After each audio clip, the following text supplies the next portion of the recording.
Hello, my name is Mitchell Collins, and I will be addressing the social network addiction part of this course project. First, I'll define what is addiction. Addiction is the inability to stop a behavior. Lack of self-control, the addictive behavior continues to interfere with daily activities.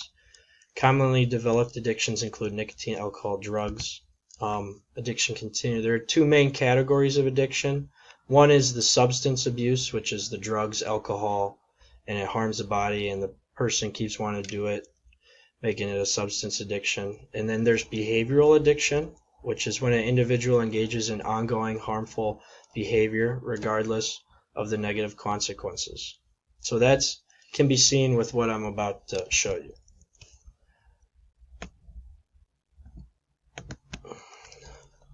So my research topic was social network addiction. Social network addiction is a behavioral addiction to technology and the internet. Social media platforms provide users with unlimited information causing behavioral problems. According to blacklinko.com, in 2021, 50% of the world's total population uses social media, estimating around 4 billion people. Another key statistic is 82% of North America uses social media due to easy accessibility. So I'm from Chicago, a suburb of Chicago, Aurora, Illinois, and I grew up with media. All my friends grew up with media. And before I get to my peer-reviewed articles, I want to go over this documentary on Netflix called The Social Dilemma. It premiered on January 26, 2020. It's one of the biggest documentaries. It placed top 10 on Netflix last September 2020. It was in the top 10 most watched show. It covers how social media works, and by the end of the film, it leaves the viewer with a feeling of discomfort. I felt the discomfort after watching it because I felt manipulated by social media. The documentary features interviews with numerous former executives, employees, and professionals who worked with major tech companies such as Facebook, Pinterest, Google, Apple, and Snapchat. The interviewees provide the dirty details of their first-hand experiences, plus explain how social media interacts on its own with artificial intelligence technology to manipulate individuals.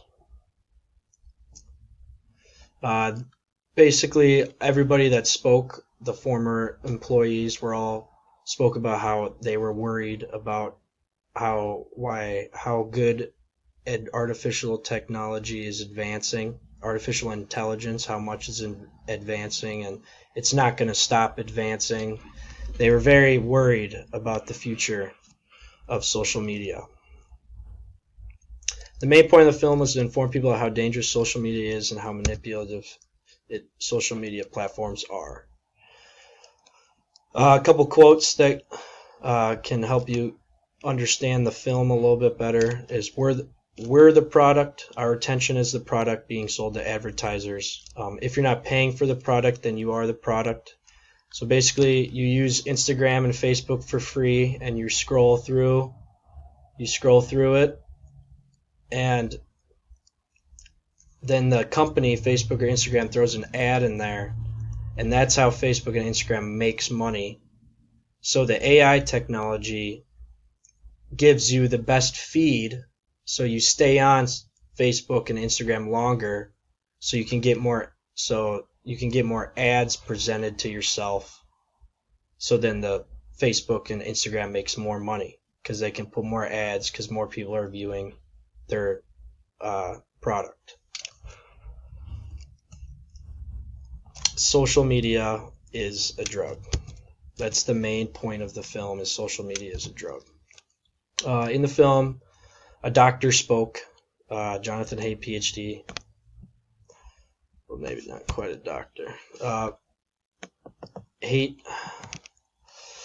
provided conclusive research on the rising rate of self-harm. He explained that this was a pattern due to social media, as from the chart you can see that in 2009, which was the Facebook boom, Instagram boom, Snapchat I think was made around that time.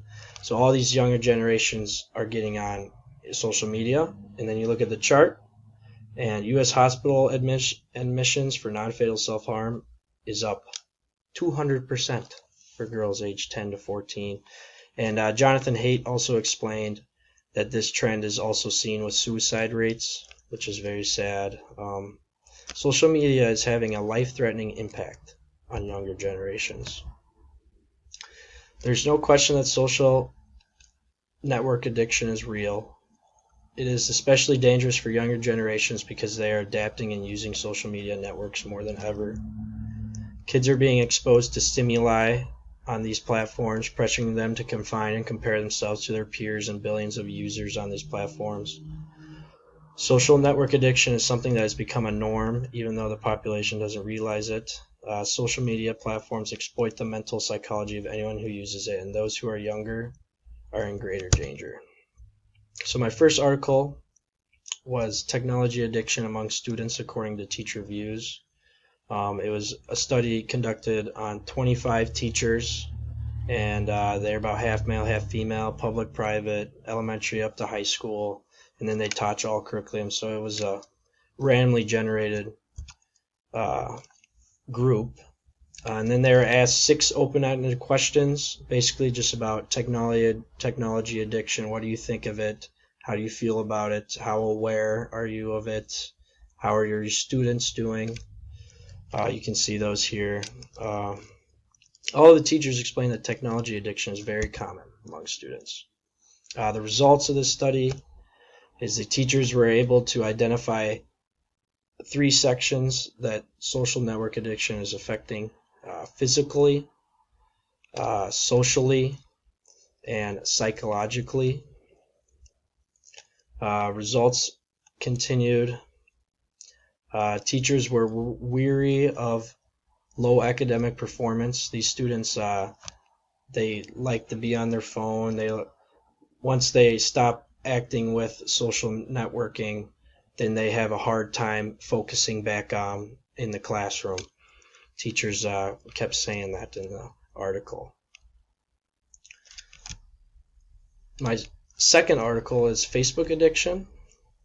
This study was conducted in Italy, an Italy Google questionnaire on 755 individuals. The questionnaire first asked age, sex, marital status, education, occupation, regional providence.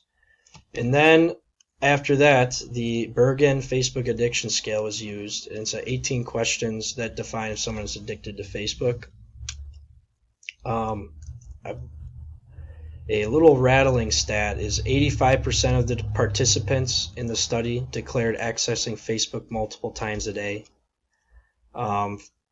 These people that are accessing Facebook every day, 26% did it for 30 to 60 minutes, 24% did it for an hour or 2 hours, and then 16% did it for 2 hours to 3 hours a day.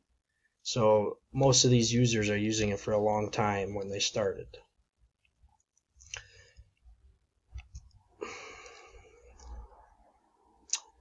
Slide 2 for the Facebook addiction onset predictors. It starts with dysfunctional coping strategies and Facebook expectancies. So that means like if you're feeling sad or depressed or lonely, to cope with it, you go on Facebook.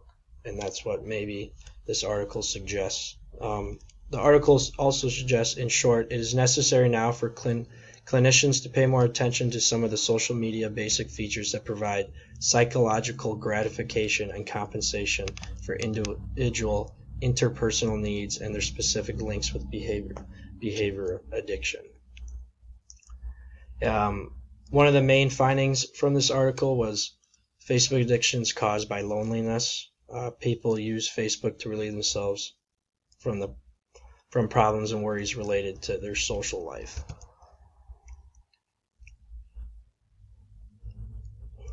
This article here,